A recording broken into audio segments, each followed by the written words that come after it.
hoje a gente vai falar sobre um tema que está pipocando aí nas redes, né? Com toda essa história do falecimento do Papa Francisco, a escolha do novo Papa. As religiões, elas oferecem uma solução de código de conduta moral, de relacionamento virtuoso, porque elas são ferramentas de união das sociedades que desenvolveram e conceberam, né, essas religiões. Como é que você lida com as coisas que fazem você sofrer, o mundo sofrer? Como é que você explica para si mesmo isso? E isso é tão difícil, tão complicado de fazer, que as pessoas acabam recorrendo a soluções que são, digamos assim, mais rápidas, porque é bastante complicado você fazer isso segurando o próprio medo na mão. E o medo o que é? É justamente a conexão com o que não sei o que será, com o desconhecido.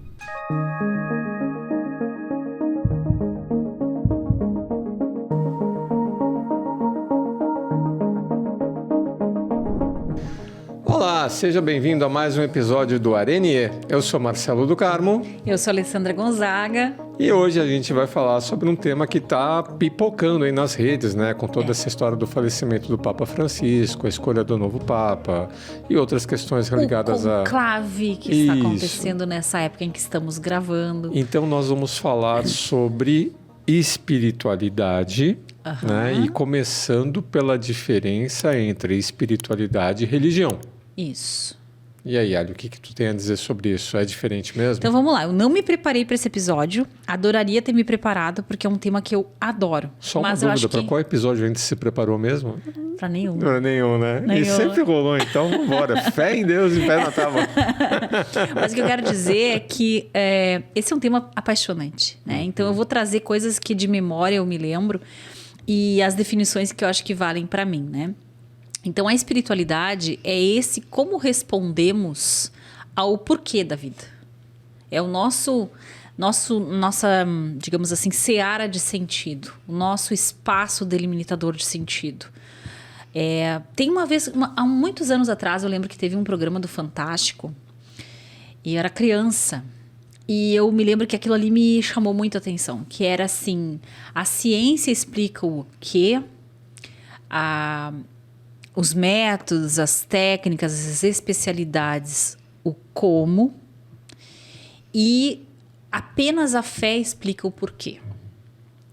Então, eu acho que aí, claro, eles colocaram do lado da religião esse porquê.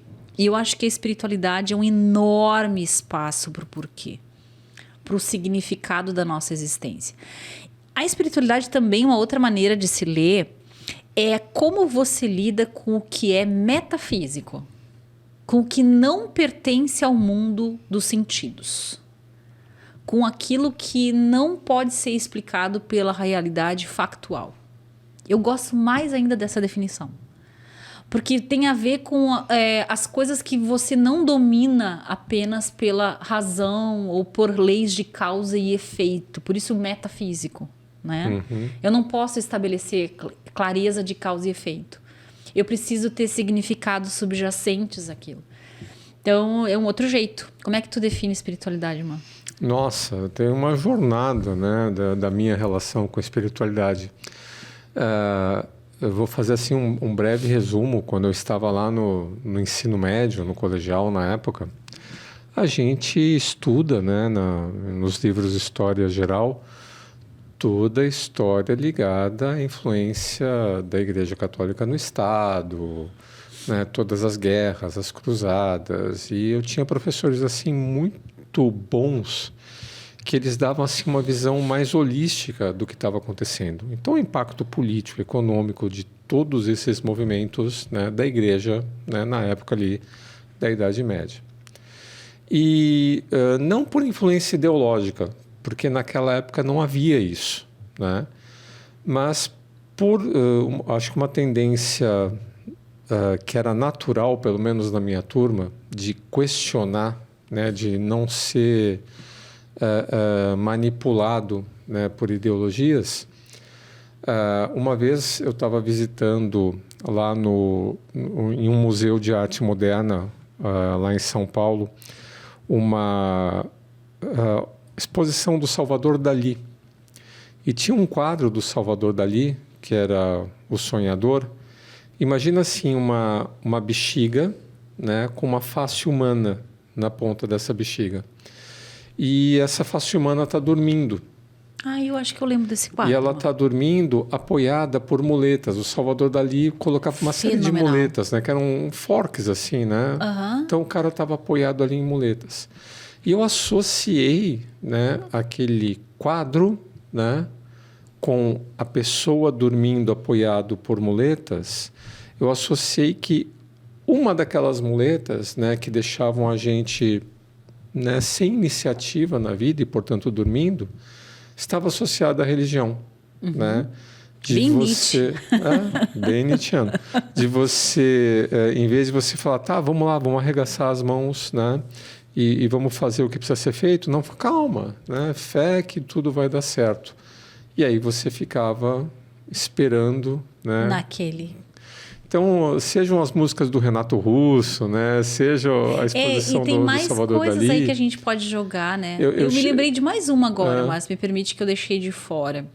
Eu acho que a espiritualidade lida também a nossa relação com a natureza e o natural, com a nossa própria evolução. E aí e isso é muito interessante, né? Porque a própria história de Darwin, se a gente pegar como o grande pai da teoria das espécies, enfim, né? E de que da evolução das espécies, ele era um cara religioso. Pois é. Então foi muito depois que a gente começou a separar religião e ciência. Mas aí, nesse momento, para um jovem, né, que ainda não tinha toda a bagagem, essa exposição, mais as músicas, mais o espírito do tempo, eu fiz assim uma ruptura. E eu me tornei um camarada ateu. Cético. No mínimo cético. Ateu, cético, né, e tudo mais. Mas aí a vida vai batendo na gente, né, e corta, né, para um futuro. Então não vale cortar quando diz que ele é ateu, porque não necessariamente é mais, né, mano? Corta para um futuro. Chega uma hora, né, que você, por mais que você pense, que você reflita, nossa, eu não sei nem contar quantas horas eu e você passamos, né, refletindo. Quantas viagens a gente já falou sobre isso. Sobre sentido, o significado da vida. Chega uma hora que você não encontra mais respostas racionais, você não encontra mais o porquê. Você chega na fronteira, no limite da tua capacidade, né, de questionamento. Né? Então, se cogito ergo sum, né? Se eu existo porque eu penso. Eu penso, mas não é só eu penso, né? Eu questiono, né? Então, se eu existo porque eu questiono, chega uma hora você não encontra mais respostas. E aí sim, né? Você abraça essa espiritualidade. Tem uma definição assim, aqui que eu achei muito interessante, né? Então, a espiritualidade... Isso é o GPT te ajudando a fazer a falta, viu, gente? Nosso amigo GPT. A espiritualidade pode ser compreendida como a busca por conexão com algo maior que o próprio eu. Ai, delícia. E aí, não interessa se é Deus, a natureza, como você falou, a humanidade, um propósito. Aqui ele está dando uma ideia parecida com transcendência para a espiritualidade, que não necessariamente está associada. Por quê? Porque quando você pergunta, mas por quê? Por quê? Por quê? Você está em busca de um sentido. Isso. Né?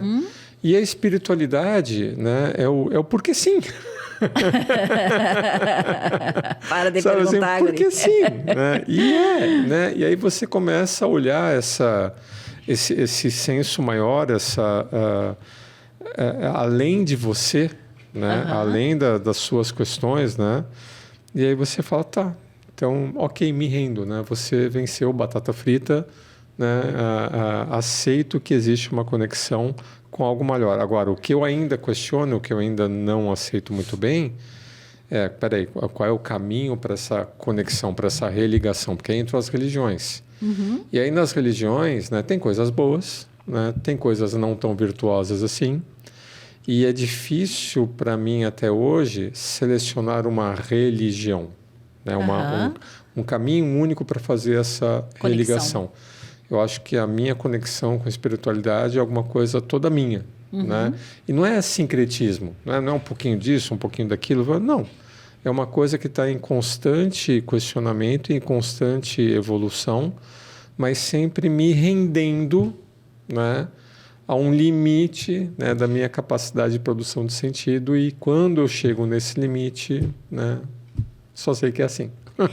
Deixa eu te fazer uma pergunta, então. Como esse Diga. ele virou meio que o nosso confessionário e terapia não convencional, não autorizada pelos nossos pobres ouvintes? Para mim, a minha noção também de ligação com Deus, ela vem muito forte quando a gente se aproxima da morte. Mas não só da nossa morte, de qualquer morte. Então, eu estou pensando, por exemplo, nas enchentes, eu estou pensando com a minha fobia de voar. Então, basta uma grande turbulência que eu fico muito próxima da minha visão de Deus. E fico até com medo de conversar muito de perto e ele já me abanar do lado de lá. Não levanta o braço pra cima, Não que ele levanta puxa. que ele puxa. Então, assim, a minha pergunta, Má, é: para que tu reza? Ou para quem tu reza? Tu reza? Aliás, uma pergunta antes da pergunta. Olha, Se não eu quiser tenho... contar, não precisa, Não, tá? Às vezes, eu te falei, confessionário e terapia não autorizada. Eu tenho conversas, né, comigo mesmo, né, na produção de sentido, e eu tenho conversas, né, com essa coisa maior, né? Vamos colocar um nome, né? Eu posso até colocar o nome Deus. Ok. Tá? Mas qual que é o modelo? Né? Será um que... Deus único? São deuses? É Deus e uma deusa? Então, eu tenho aqui uma premissa, né, que aí é uma premissa mais científica do que qualquer outra coisa, que quando você está em torno, né, de alguma coisa desconhecida, você não fica tentando exaurir aquilo até a última potência. Você denomina aquilo, ou você define aquele conceito de forma suficiente, né, para você atender às tuas necessidades. Então, se eu vou orar ou se eu vou conversar com Deus no momento de produção de sentido, para eu produzir sentido, basta eu, na minha forma de conduzir essa conversa, saber para mim mesmo, olha, eu estou conversando com alguém, com alguma coisa, né, com algum conceito. Eu não tenho essa definição, essa necessidade de definir conceito. Legal. Mais ou menos igual, vou fazer uma analogia aqui da química, tá? Bom, o que era o átomo? Bom, o átomo lá para o grego era o átomo, não era um indivisível. Então, se você dividisse, um grego lá chegou à conclusão que ia chegar uma hora que você não ia mais conseguir dividir, né? Você ia chegar num átomo. Não ia ter mais jeito. E era isso, era um átomo. Um átomo era um pontinho. Era um pontinho que não dá mais para dividir. Aí veio depois o modelo de Rutherford, né? Que o pessoal viu que, então tem aqui uma força eletromagnética, então deve ter um núcleo e alguma coisa em torno desse núcleo. Eles até conseguiram visualizar um átomo bombardeando um elemento lá com raio-x. Mas aí não era um núcleo e elétrons, né? Não, são ondas, né? Aí veio o modelo de Pauli. Aí veio o modelo... Quantos modelos a gente já teve, né, de átomo e quantas partículas, né? Aí tem a partícula divina, né? Tem a partícula da partícula da partícula... pega todo o pessoal da microeletrônica, pega o próprio... Sim, eu me lembrei daquele videozinho que tem na internet, não vou saber aonde ainda, mas que ele pega da menor escala já mapeada até a maior escala já mapeada. Então, e isso é absolutamente assustador. Guardadas as proporções, um átomo hoje é quase um universo. Né, da quantidade de partículas que compõem o tal do átomo. Então, olha só como que essa definição de átomo foi evoluindo. E ela foi evoluindo na necessidade de explicar ou compreender determinados fenômenos. Então, eu faço um paralelo com a noção de cada um a respeito de Deus. Você tem a sua vida, né, e você precisa fazer sentido sobre a sua vida. Você vai na versão de Deus que ela é suficiente para possibilitar essa produção de sentido. Se acontece alguma coisa na sua vida, se a sua vida se torna mais complexa, ou se essa noção de Deus não lhe é mais suficiente, você avança mais uma casa. Você talvez fique perdido um tempo para você achar uma nova definição de Deus, e essa nova definição de Deus, essa nova forma de se religar com Deus, permite que você produza mais sentidos. Então, acho que isso que explica as pessoas, às vezes, saírem de uma religião, ir para uma outra religião, questionarem se tem um Deus, se não tem um Deus, ou Deus para mim é isso, Deus para ti é aquilo. E aí tem uma infinidade de religiões, a gente que já passou por várias delas, né? Pega lá o pessoal da Índia, né? Com os tantos deuses que eles têm, e os Vedas, são tantas formas de você entender essa divindade e produzir sentido, mas cada um tem o sapato que cabe no seu pé, né? Pois é. Então eu não fico, resumindo, né? Não fico preocupado se a minha versão é certa ou se a minha versão é errada. Eu tenho uma ideia que ela é suficiente para me apoiar na minha produção de sentido. Uhum. Se algum dia essa ideia não for mais suficiente, e já aconteceu isso na minha vida, eu também já passei por várias religiões, isso daqui não me atende mais. Eu vou em busca de uma nova forma de entender essa minha relação com a espiritualidade. Tu percebe como essa tua fala eu vou usar uma palavra estranha, revolucionária, mano. Como isso é desafiador, como simplesmente abrir mão de uma determinada dogma e ir para outro já é um ato de rebeldia. Então, o que eu quero dizer é que antigamente, você falar que você mudava de religião, você era morto. Você ia para a fogueira. Você era deserdado. Tem um livro muito bom que eu estou lendo. Vamos voltar para os livros para a gente poder deixar as pessoas respirar. Porque esse tema é denso. Sim.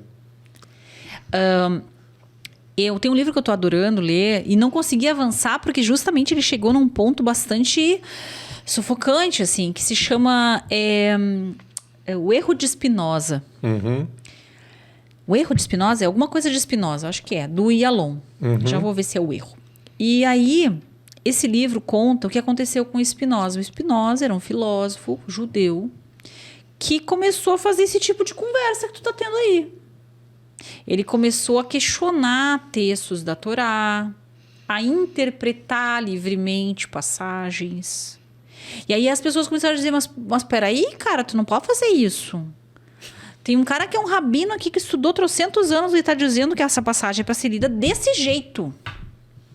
E o cara diz, não, mas isso aqui é um troço simbólico, isso aqui não quer dizer que seja literal. Não, ó, tu tá indo contra a autoridade daqui da nossa região. Então eu tô chamando a atenção, não para te dar um pito, né, mas para te dizer que é muito perigoso, sempre foi muito perigoso a gente pensar livremente sobre coisas sagradas. Olha, o que é perigoso é você tentar impor ou influenciar a sua forma de entender a espiritualidade a uma outra pessoa. Isso sim é perigoso. E tem até religiões, né, que adotam isso, né, como premissa. Sim. Né? Eu até brinco, né? Eu fã de... O enigma de Spinoza, desculpa, não é o erro, é o enigma de Spinoza. E eu tô na fase justamente que ele tá para ser renegado. Eu tô assim, tensa com o troço, desculpa. Bom, o pessoal sabe que eu gosto de Jornada nas Estrelas, Guerra nas Estrelas, etc. E na série Jornada nas Estrelas, né, eles têm lá as diretivas, né, da Federação dos Planetas, né? Porque, teoricamente, a nave Enterprise vai conhecer novos mundos e ela vai chegar lá num mundo e você não sabe qual que é o estágio em que aquela civilização se encontra. E tem lá uma diretiva, né, da Frota Estelar, isso aqui é só para nerd, tá? Que é o princípio da não intervenção. Eu gosto muito disso. Se a Enterprise eventualmente chegasse num mundo lá, nossa, mas os caras estão morrendo por causa de uma epidemia, a gente tem a cura, vamos fornecer. Não. Não pode. Não pode. Então, nem com a melhor das intenções, você deve intervir ou alterar o estágio de evolução de uma determinada civilização. Então, para falar de religião, tem até um ditado popular, né? Que religião não se discute. E não se discute mesmo. Né? E eu já cometi esse erro, né? Eu já fui ingênuo a ponto de, com a melhor das intenções, na época que eu estava lá no ensino médio, né? Era justamente uma época que não desse Papa agora, né? Mas tinha falecido um Papa. E eu fui comentar com um camarada lá, que era extremamente religioso, que havia tido uma época que a Igreja Católica teve 2 papas. E eles brigaram entre si com seus exércitos, né? E o cara achou aquilo um absurdo. Um sacrilégio. Mas como assim? Você está... Não, peraí. E na estante da sala desse camarada tinha lá uma enciclopédia de História Geral. Eu fui lá, abri o livro dele, na enciclopédia dele, na página que falava sobre isso e mostrei para ele. De novo, um rebelde. Ali, assim, só assim, não é da minha cabeça, olha aqui, isso daqui aconteceu. Eu quase fui expulso da casa desse... Mas é claro, eu te falei, é extremamente perigoso fazer isso. Então, mas eu era ingênuo na época, eu era adolescente, né? Aprendi a minha lição. Então, é por isso que quando se fala dessas coisas, eu sempre costumo dizer, por exemplo, em treinamentos. Me aconteceu uma vez, eu estava num treinamento e eu estava explicando, e se você está me ouvindo e você que fez isso, está tudo de boas, tá? Mas aconteceu. Eu estou explicando um cérebro e basicamente existe uma explicação que a gente diz que é meio que dizer cabeça, corpo e membros para o cérebro, que é o cérebro trino. É um modelo bastante antigo, em 1960 e alguma coisa. Mas como todo modelo, é uma redução para você compreender o funcionamento de alguma coisa. Isso. Então, esse cérebro trino, ele é dividido em 3 grandes funcionalidades. É claro que as estruturas cerebrais são muito mais do que 3, mas... São 3 grandes funcionalidades. Na base, ele é chamado de cérebro ou primitivo, ou a gente chama de cérebro reptiliano, porque é uma base muito antiga do ponto de vista da evolução do cérebro. Então, inclui tronco cerebral, cerebelo, né? Até chegar ali na base do sistema nervoso central. Esse é o cérebro primitivo. Ou reptiliano. E eu comecei a explicar isso. E depois vem o mesencéfalo, o sistema límbico que está nele e a questão do córtex cerebral. Desculpe, ia profitar aqui meio ruim da garganta. E aí estou explicando normalmente, assim, isso aqui é para isso, é para aquilo, e nós temos neocórtex e papapá. E aí o cara levantou a mão e eu disse, pois não, ele... É só para lhe dizer, professora, que eu não concordo com nada do que a senhora falou, porque eu acredito em Deus. Juro, me caiu os puteados do bolso. Eu não sabia o que responder, porque eu não conseguia entender o que ele quis dizer. E aí me veio talvez aí, sei lá, um anjinho me apitou, que era por causa da palavra reptiliano. E como eu falei reptiliano, ele deve ter entendido que a gente veio dos répteis, sei lá. Fez uma a questão dos dinossauros, alguma coisa associou com evolução e travou, deu tela azul ali. Pois é, Ali, mas você sabe... E aí, então, é importante, o que eu quero dizer, só para fechar o raciocínio, é que a gente não pode entrar nesses sistemas de crença, e aí pensando nas empresas... inadvertidamente. Claro que no caso dele, ele talvez já tivesse com um gatilho muito curto.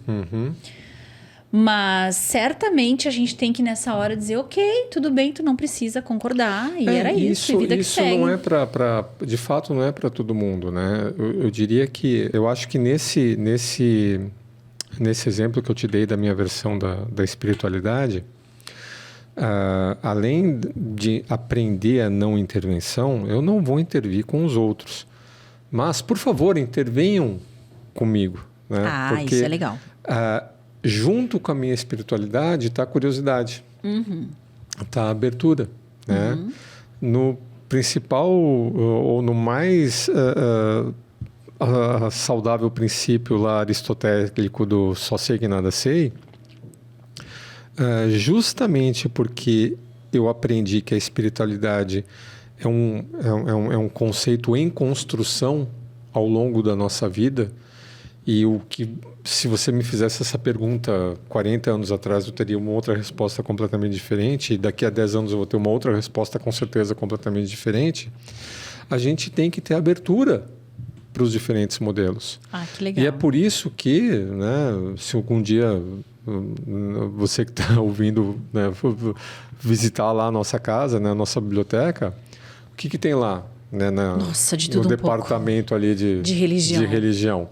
Tem tanto livros de espiritualidade e religião para céticos, né, de filósofos, tem livros de filosofia, vai ter lá a Torá, vai ter diferentes bíblias, né? Vai ter deuses do Egito, vai ter espiritismo, vai ter orixás, religioso. vai ter, né? Mas vem cá, Vai ter magia. se ligam, o que vocês seguem aqui? Nada. A gente gosta Mas de a estudar. gente conhece e estuda. Por quê? Tem alguns conceitos, né? Porque uma coisa eu fui aprendendo, né? Quando uma coisa ela está próxima da verdade, várias ordens ou várias tendências ou várias escolas explicam aquela mesma coisa. A gente faz isso aqui direto, né? Quantas vezes aqui nesse podcast a gente já não trouxe conceitos que eles eram explicados pela economia, pela psicologia, pela sociologia. Então aqui eu tenho um livro para indicar para os nossos ouvintes que conseguiram ficar com a gente até aqui. Porque se você aguentou a explicação do átomo do Marcelo, porque ele fez uma volta enorme para chegar no ponto de que a gente pode sim ir colhendo diferentes versões do divino que vão crescer ou vão evoluir a partir do nosso entendimento e do nosso nível de consciência. Se você aguentou aquela analogia, tu aguenta essa aqui que eu vou te passar. Esse livro é o melhor livro sobre religião que eu já vi. Se chama A Odisseia do Sagrado. E eu li ele no final do ano passado, justamente naquela vibe das festas de final de ano, em que a gente fica também muito conectado com um final de ciclo e um começo de ciclo e tal. E ele é fenomenal. E o cara vai justamente explicando desde as religiões do Paleolítico lá, desde os primeiros homens que pisaram na Terra com registro. O que as pessoas se voltavam? O que as pessoas buscavam? O que eram as mensagens nas cavernas? Como é que era a conversa com Deus? O que era Deus? Ou deuses, né? Nos primeiros registros, né? Eu lembro de ler livros do Duran, né? De filosofia, e ele faz esse questionamento, né? O que era a religião para o homem. E nesse início aí da humanidade, a base era o animismo, né? Então, certas coisas aconteciam, certos fenômenos naturais aconteciam. E né? a gente conversava com a lua, a gente conversava com o sol. E aí as forças da natureza foram os primeiros deuses. E aí os homens, né, sujeitos às intempéries ou sujeitos às forças da natureza, eles começaram a oferecer... oferendas, né? Oferecer oferendas é bom, né? Eles começaram a fazer oferendas a essas forças da natureza para aplacar, né? A força, para apaziguar a força, né, dos elementos naturais. Então, a origem das religiões e dos deuses antigos lá estavam ligados aos fenômenos naturais. Era uma coisa e, na verdade, bem baseada em animismo. Vamos lá, não só o natural, mas estava ligado a como é que eu lido com a tragédia, com a dor, com a morte, com o que eu não sei explicar, com aquilo que desorganiza a minha visão de mundo. E aí que eu acho interessante assim, o caminho que a gente vai tomando, e no nosso trabalho lá com o nosso livro Conectados.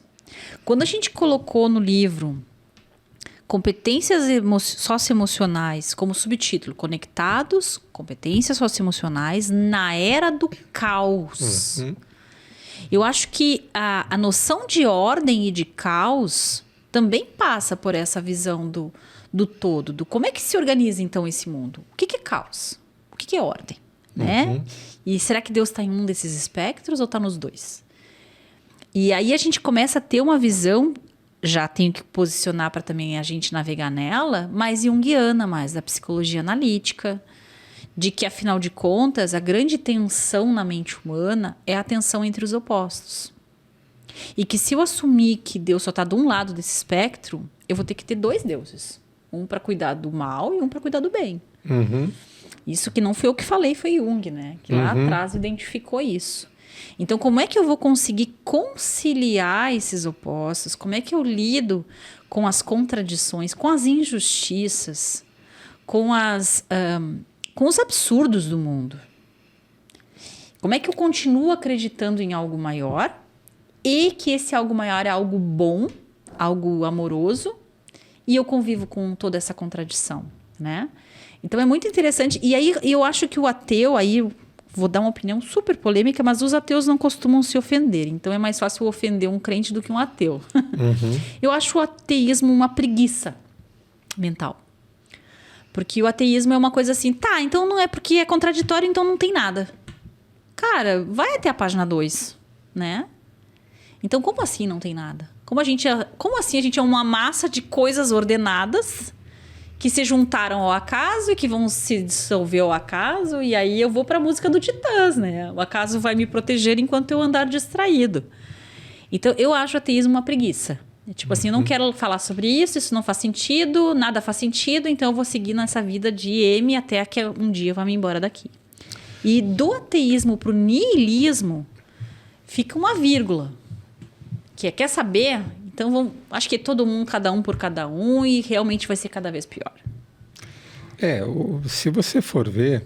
Vamos ver, tu defende os ateus agora. Não é que eu defendo os ateus. Eu concordo, né, com essa visão caótica, né? Bom, nós vivemos em bolhas. Né? Legal. Por exemplo, na semana que nós estamos gravando aqui, a bolha de ontem ou anteontem foi um apagão. Isso, né, que parecia teve, que o mundo ia acabar. que teve E por algum momento, muita gente achou que o mundo estava acabando. Né? Então, olha só, um apagão Na Espanha e que teve Portugal. na Espanha e Portugal. Teve gente falando de radiação solar, gente falando de terrorismo, gente Ataque falando russo. de ataque russo, gente falando de ataque cibernético. Alguns falando de falha técnica e má gestão do sistema. Eu não né? vi ninguém falando Não, disso. teve Teve tudo. um com o outro Mas depois. foi um apagão localizado 6 horas. na De ponta caos. ali da Península Ibérica. Nossa, quantos apagões a gente já teve aqui no Brasil? Talvez a gente Eu esteja digo, aqui a gente já tem a desacostumado, gavetinha né? das velas. E aí, exatamente. comprou vela? Mas isso foi um fato que aconteceu e você viu a reação histérica das pessoas Mas a muito esse por fato as pessoas não saberem o nas que redes fazer. sociais. É. Um fato. Aham. Imagina quantas coisas dessas acontecem no mundo. Assim, a qualquer momento. E a gente nem fica sabendo. Claro. Né? Então, se Ainda você bem, né, pegar... que a gente não fica sabendo. Então, ainda bem que a gente não fica sabendo. Então, se você pegar tudo o que está acontecendo no mundo, a guerra das tarifas da China, a tensão lá no Oriente Médio, a guerra da Ucrânia, os problemas e mazelas na África, as questões aqui de políticas e corrupção, etc., que a gente está vivendo aqui na América do Sul, pega tudo isso e fala, tá, explica. Ó Deus, vem cá. Me explica Queria aqui. bater um papo Vamos contigo. conversar aqui. Vamos lá. E tem né, Eu apagão na Europa. Eu gosto daqueles memes que tem com os planetas, né? A Terra cutucando. Ô, Mercúrio retrógrado. Chega mais pra cá Por que o João tem não que nascer conseguiu? de virgem aqui e tal, não sei o quê. Então, se você for pegar todo o caos, né? E a era do caos ela está cada vez mais evidente, porque a sociedade, né? Quanto mais gente no mundo, mais complexo, né? Vai fica o mundo que a gente negócio. vive. E aí você chega para Deus e fala, aqui, explica. Não tem como, tá? Mas você chegar para mim e falar, não tem como, ai meu Deus, né? Calma, né? Peraí que eu vou te dar aqui uma versão em 3 páginas, né? Bem facinho, Revista e né? editada. Para você entender o que está acontecendo. Essa versão resumida, né? Simplificada em 3 passinhos, toma a forma de uma religião. Então, assim como o modelo assim a gente perdeu metade dos nossos seguidores. Assim como o modelo Foi muito bom ter você no canal. Não, mas, gente, a vida é isso. Assim como os modelos, né, da psicologia. Assim como os modelos da economia, os modelos da administração. Tá, vamos lá, deixa eu traduzir isso de uma outra forma, então. A gente fica debochando de coisas sérias. Não estou debochando. Isso daqui é um modelo simplificado para que uma pessoa, frente ao caos, consiga sobreviver. Tá, entendi. Não é deboche, né? Então, dado que o caos é desse tamanho... Vamos organizar. Se eu for tentar organizar o caos, esquece. Não tem como. Se eu for tentar pegar todo o caos e colocar uma teoria de tudo, que não tem. Então, faz o seguinte, ó, foco aqui, né? Se você seguir de acordo com esse conjunto de virtudes... Porque o que tem numa religião? Tem virtudes humanas, tem um código de ética, tem um código de conduta, tem um código moral, tenho aqui uma receita de como você deve viver uma vida bem vivida para você ser minimamente feliz. Tá, tu tá Né? dando uma explicação para a religião muito parecida com a que o Alain de Botton dá no livro Religião para Ateus. Nesse livro... Mas a gente não estava falando para os ateus? Então, Então. eu tô te dizendo, tu tá dando exatamente a explicação que ele dá. Tá, Ele diz que a religião, e o livro todo, por isso que o nome é Religião para Ateus, é salvar o papel organizador, estruturador da sociedade, das Isso. comunidades que as religiões têm. Porque é um código de conduta, é um código moral, é um código de ética. Eu falo assim, tá, topei, né? Então, me dá essa religião aqui, que eu vou seguir essa religião, e seguindo essa religião, eu vou conseguir produzir sentido e fazer frente sobre os desafios que a minha vida, né, me oferece e o sentido que eu consigo produzir na minha mente. E eu vou seguindo com essa religião. E eu posso seguir com essa religião até o fim da minha vida. E essa religião ser suficiente para eu conseguir produzir sentido ao longo dos desafios que a minha vida encontrar. Mas vai ter uma outra pessoa que, de repente, frente aos desafios que encontrar, Você não me consigo essa mais. religião aqui não me fornece mais. Tá, então, ó, quem sabe essa outra aqui, ó. Ah, tá, então vamos tentar. Quem sabe essa outra, ah, tá, vamos tentar. E vai ter pessoas muito complexas, né, muito complicadas, que vai falar, quer saber, nenhuma dessas religiões aqui me explica. Mas e aí, como é que você vai fazer? Essa pessoa, ela vai fazer um sentido próprio. Ela vai tentar abordar o seu próprio sistema de valores, suas próprias virtudes, suas próprias sei lá o quê.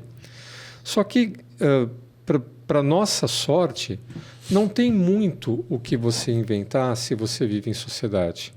O conjunto de virtudes, ou os mandamentos, ou as regras, elas até variam de religião para religião, de ateus para religiosos, para niilistas, para todas as tribos aí que existam, mas tem um denominador comum muito grande entre eles.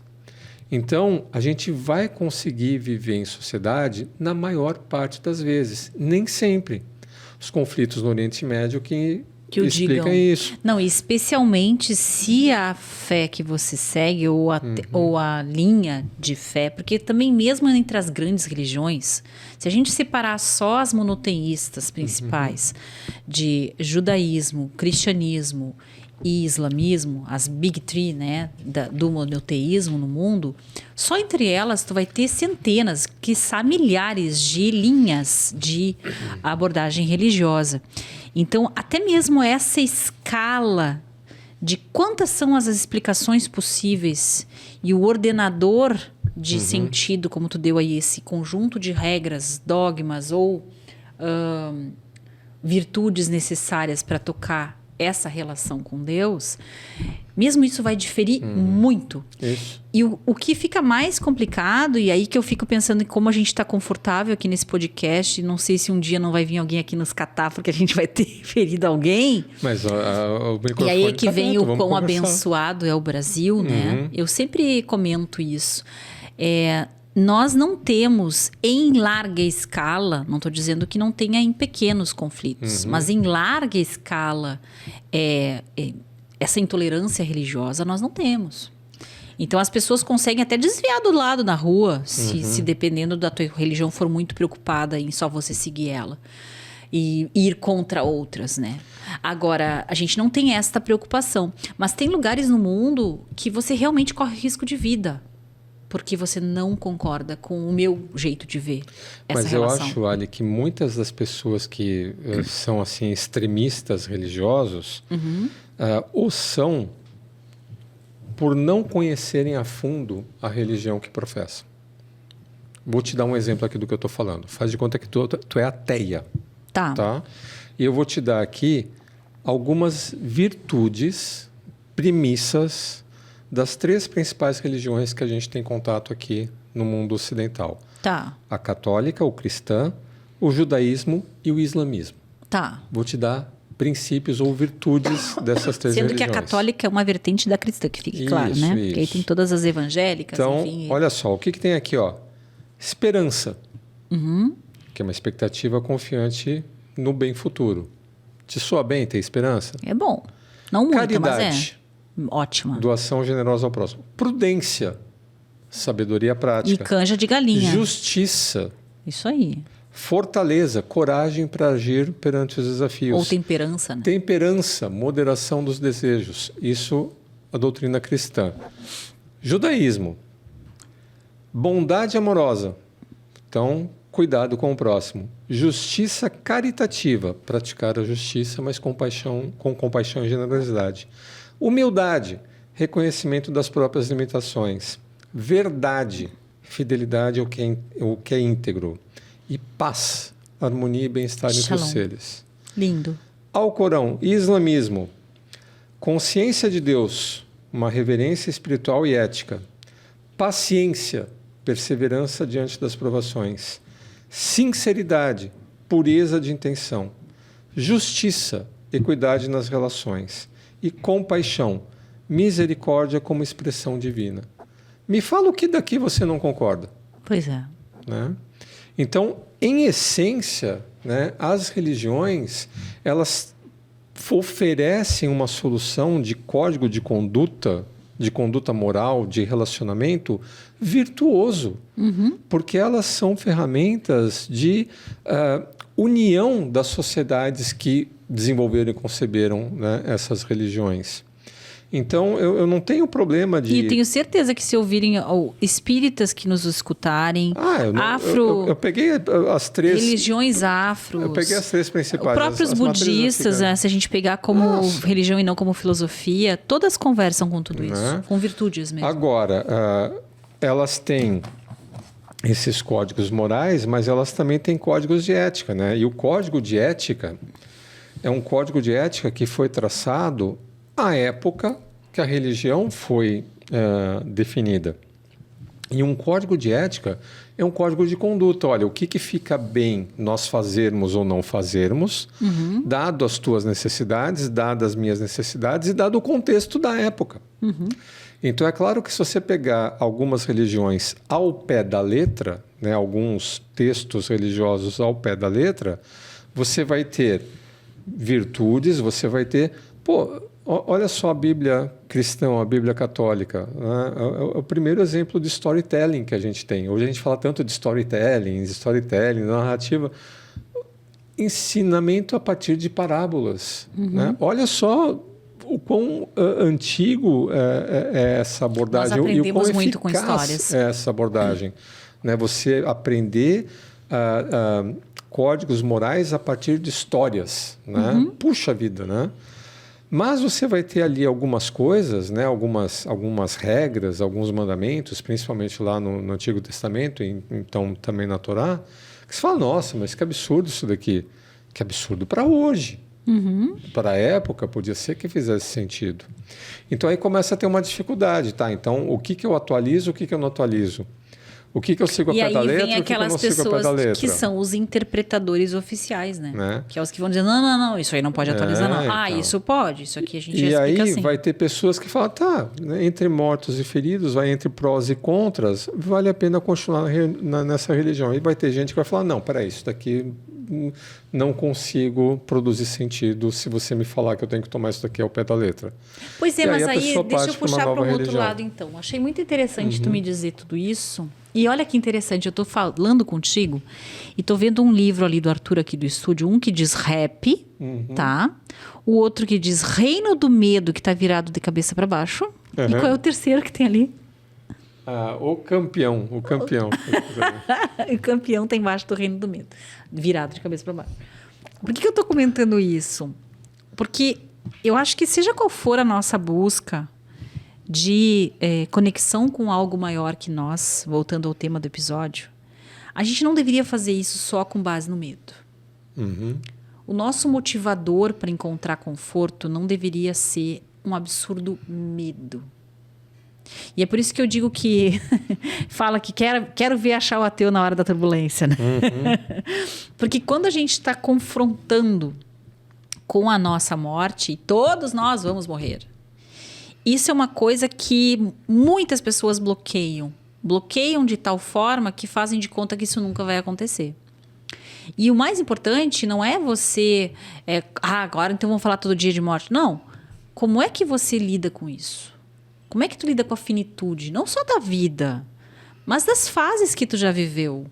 Das pessoas que você vai percorrer. Como é que você lida com as coisas que fazem você sofrer, o mundo sofrer? Como é que você explica para si mesmo isso? E isso é tão difícil, tão complicado de fazer, que as pessoas acabam recorrendo a soluções que são, digamos assim, mais rápidas, porque é bastante complicado você fazer isso segurando o próprio medo na mão. E o medo o que que é? É justamente a conexão com o que não sei o que será, com o desconhecido e que, portanto, pode ser ameaçador. Estou de noite andando na mata e vi alguma coisa se mexer nas folhagens. Foi um guaxinim ou uma onça que veio me pegar? Eu não sei. Como eu não sei, eu sinto medo. Então, tudo que vem a ser o campo dos mistérios, o que a gente não consegue explicar, nos causa medo. Como é que a gente vai lidar com isso? A gente vai abraçar qualquer coisa porque, afinal de contas, eu preciso abraçar algo? Eu me lembro que o meu pai dizia isso, né? Eu acho que eu já comentei isso aqui no Arenê. Que lá em Alegrete tinha o rio, que sempre, até hoje, né? Tem os períodos das cheias e enche o rio. E quando acontece isso, ou especialmente se vem uma grande chuvarada, é comum a pessoa, se está se banhando no rio, ela vai morrer afogada, porque vai vir uma quantidade absurda de água. E ela não vai conseguir controlar e voltar à tona. E o que era comum acontecer? As pessoas morrerem agarradas em galhos embaixo d'água. Porque elas preferiam se agarrar em algo, ainda que não fosse o que as traria ar, mas elas preferiam parar de ficar andando à mercê do rio do que ela buscar ar. Mas sabe, Ali, eu acho que essa questão, eu compreendo, né, o medo da morte, o medo do que acontece depois da morte, se tem uma outra vida, não tem outra vida. Eu compreendo o bug que isso pode causar. Todos nós compreendemos. Todos nós, né? Mas olha só, você tem formação em jornalismo, você tem formação em psicologia, você tem formação em gestão de pessoas. Que nunca podia estar mais distante dessa conversa, a última. Você tem formação em botânica? Não. Você não conhece botânica? Muito pouco. Muito pouco. É a minha escola lá, quando eu fiz meu ensino médio, não vou dar o nome da escola, mas tinha muita greve de professora e minha coitada da minha aula de botânica ficou para uma lembrança. Nossa, então deve ter um monte de perigos, né? Que eu não faço ideia que eu tô correndo.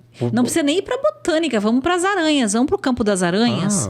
Se é uma papa-mosca ou se é um bicho que vai me matar numa picada, tô ali do lado. Nunca mais você vai passear no parque, então? Claro que não. Nunca mais você vai andar... Vou confiar em geral em aranhas. Numa floresta? E justamente as menos terríveis são as mais ameaçadoras. Então, percebe?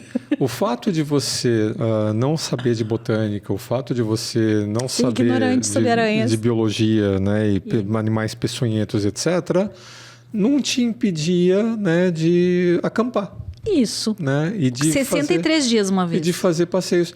Então, o que eu quero falar? Né? Olha só quantas coisas a gente desconhece.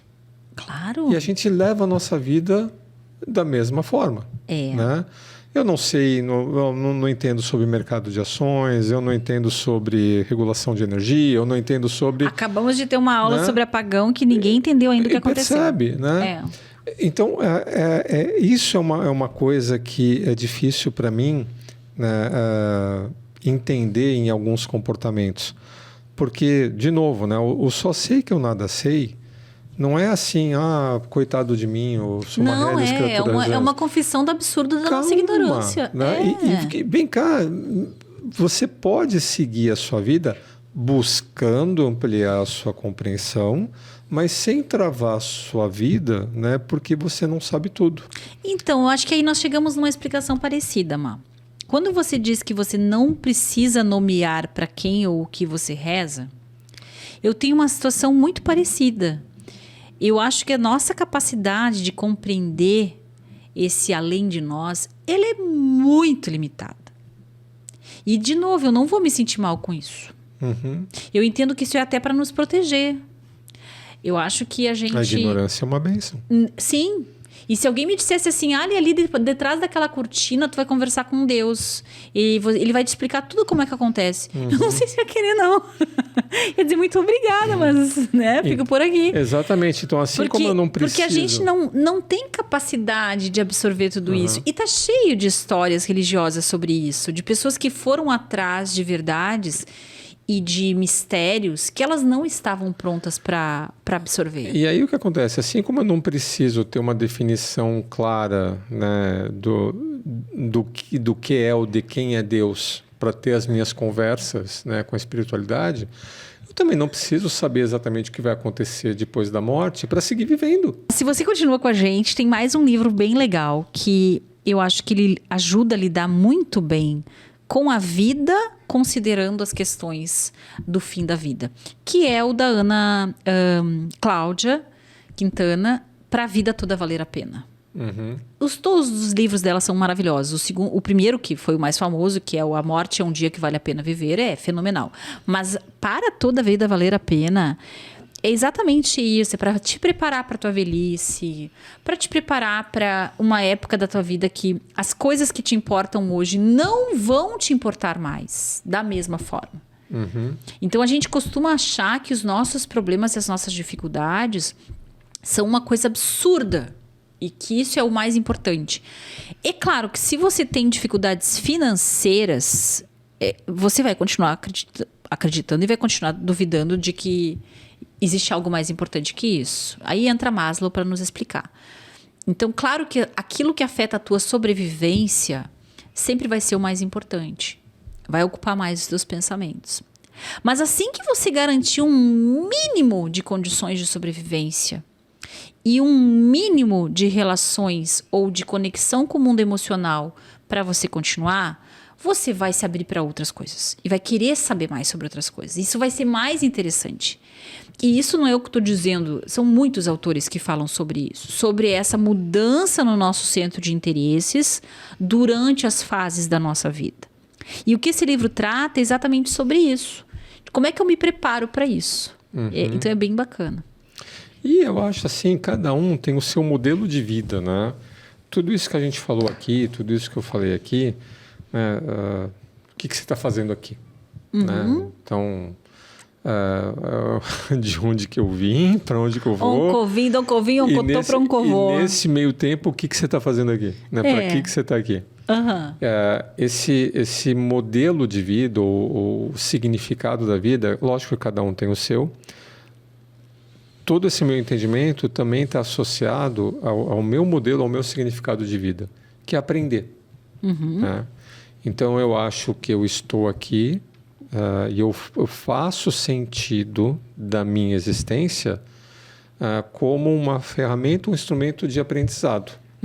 Eu aprendo para poder também ajudar a ensinar os outros. Por isso que eu tive, você teve carreira de professor, por isso que a gente é consultor. Seguimos sendo professores. É mentor, por isso que a gente é facilitador, por isso que a gente é explicador, vai parafraseando lá o Clóvis de Barros. Então, se eu estou aqui para aprender, eu tenho mais curiosidade e abertura, né, para todos os modelos. E aí eu lembro de uma aula do último mestrado, né, uma aula inaugural que teve, né, que um dos colegas trouxe, né, uma frase do tipo assim, lugar de fala. Você não pode falar sobre tal coisa porque você não pertence a um determinado grupo. Então, acho que essas limitações, né, esses tabus, né, esses lugares de fala, você é dessa religião, você não pode nem comentar ou entender ou frequentar um culto ou um evento de uma outra religião, ler um livro, né, de outra ordem. Né? Eu respeito quem acredita assim, mas isso não faz parte do meu modelo. Então, assim como ao longo da minha vida, né, eu fui entendendo que tem diferentes teorias de psicologia, diferentes linhas, diferentes modelos econômicos, né, diferentes escolas de administração, diferentes religiões. Né? E quanto mais a gente conhece, né, de um determinado assunto, quanto mais a gente estuda, quanto mais a gente lê... Mas a gente descobre que não sabe nada.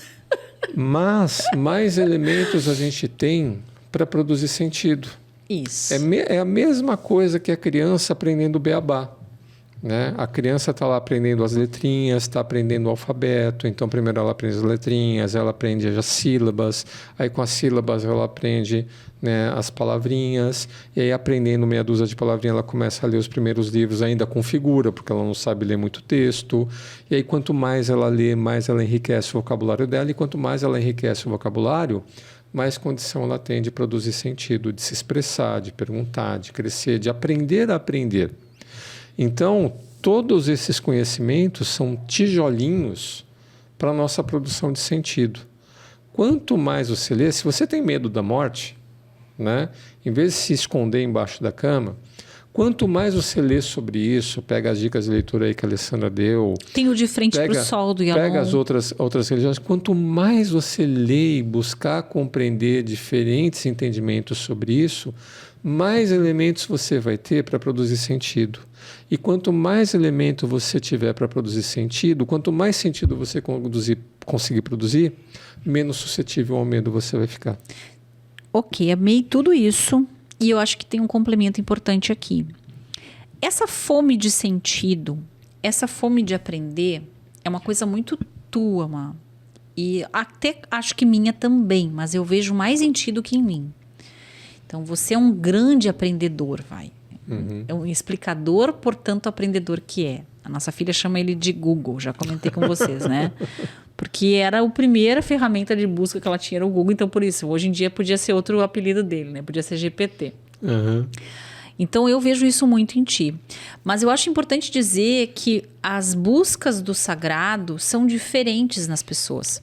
E Cada que um tem o muitas seu pessoas, o sagrado, ou a conexão com a espiritualidade vai ter a ver com o âmbito das relações, com as conexões com outros seres humanos, com a conexão com o que é justo. Com a sua família, com o teu histórico familiar, com a sua cultura, com a sua religião.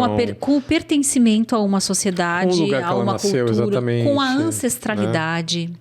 Então, assim, as formas como o sagrado conversa com a gente, eu acho que tem muito a ver com a forma como a gente precisa se desenvolver como pessoa. Uhum. Então, de novo, eu recorro aqui à psicologia junguiana para isso. Porque a relação com o sagrado é a relação com nós mesmos. Com o que nós estamos fazendo aqui. Uhum. E toda vez que uma coisa for importante para você, ela vai ser sagrada. Ela vai ser uma conexão com algo maior do que você. Que é esse nível de importância que você dá para isso. Uhum. Então, quando a gente pega postulados como, por exemplo, a relação amorosa com o outro, a gente está falando de uma das coisas mais importantes que conecta a gente com Deus, que é o próprio amor. Uhum. Que é a gente encontrar pessoas que sejam tão importantes na nossa vida, que valem mais do que a nossa própria vida dentro de nós, né? Embora a gente sempre vai preservar primeiro a nós mesmos. E isso é o certo, isso é o mais importante. Mas a gente vai ter uma extensão para essas pessoas que é como se fôssemos nós mesmos. Uhum. Né? Por isso que é como o outro. Lá, o grande mandamento do Cristo, qual foi? Amar o outro como a si mesmo e a Deus acima de tudo. E aí, quem estuda um pouquinho das religiões, o que vai chegar? Porque apesar da gente ter toda essa diversidade, né, que você comentou aqui, é verdade, né? Em algum momento vai ter um denominador comum. E esse denominador comum vai estar associado a essa pergunta que a gente faz de onde você veio, para onde você vai, o que você está fazendo aqui. Esse denominador comum vai acontecer em diferentes sociedades, culturas, né, religiões, etc. E essa necessidade, esse anseio de explicação, eu acredito que pode acontecer de alguém viver uma vida inteira sem ter essa preocupação. Acho difícil. Acho né? difícil. Mas eu acho que todo mundo vai ter essa tido. preocupação em algum momento da sua vida. Tem um filme que eu vi esse final de semana que foi de uma beleza muito zen. Eu gosto muito da filosofia zen, porque eu acho que ela me aproxima muito do que eu percebo como sagrado, né?